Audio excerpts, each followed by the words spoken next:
நம் ஆண்டவரை துதித்து பாட வந்திருக்கிறோம். அல்லேலூயா. தேவன் செய்த நன்மைகளை நினைத்து நினைத்து அவருக்கு நன்றி சொல்ல வந்திருக்கிறோம். ஆமென். தேவன் செய்த நன்மைகளை, அவர் செய்த எல்லா உபகாரங்களுக்கு நாம் பதில் ஈடாக எதையாவது செய்ய முடியுமா? தேவனுக்கு எதையுமே செய்ய முடியாது. ஒன்றே ஒன்று செய்யலாம், அவரை நன்றி சொல்லி துதித்து பாடுவது ஒன்றை மட்டும்தான் நாம் அவருக்கு திருப்பி செலுத்துகிற நன்றி பலி. அல்லேலூயா. அவர் அந்த ஆராதனையில பிரியப்படுகிற தேவனாயிருக்கிறார்.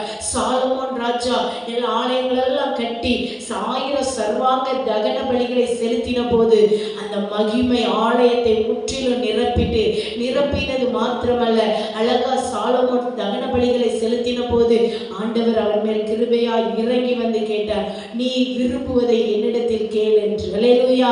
நாம் முழு உள்ளத்தோடு முழு மனதோடு தேவனுக்கு ஆராதனை செலுத்துவது என்பது அநேக காளைகளை பலியிடுவது, அவருக்கு செலுத்துகிற நன்றி பலி.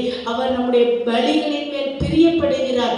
உதடுகளின் கனியாகிய ஸ்தோத்திர பலி. அல்லேலூயா. அந்த பலியை நாம் செலுத்தும் போது தேவன் நம்மிடத்தில் கேட்பார், நீ விரும்புவதை என்னிடத்தில் கேள். மகனே மகளே பயப்படாதே, நீ விரும்புவதை என்னிடத்தில் கேள் என்று சொல்லும்போது நம்முடைய வாழ்க்கை மகிமையினால் நிரப்பப்படும். அல்லேலூயா.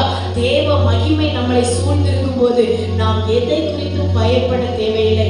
அஞ்சிலே இருவிலை என்றோ நடமாடும் கொள்ளை நோயா இருக்கலாம், எப்படிப்பட்ட காரியமானாலும் எதை குறித்தும் கலங்காதபடி அப்பா சமூகத்துல அப்பா உமக்கு நன்றி என்று சொல்லி தேவனுக்கு உகந்த பலிகளை செலுத்தும் போது அவர் பலிகளின் மேல் பிரியப்பட்டு உங்களை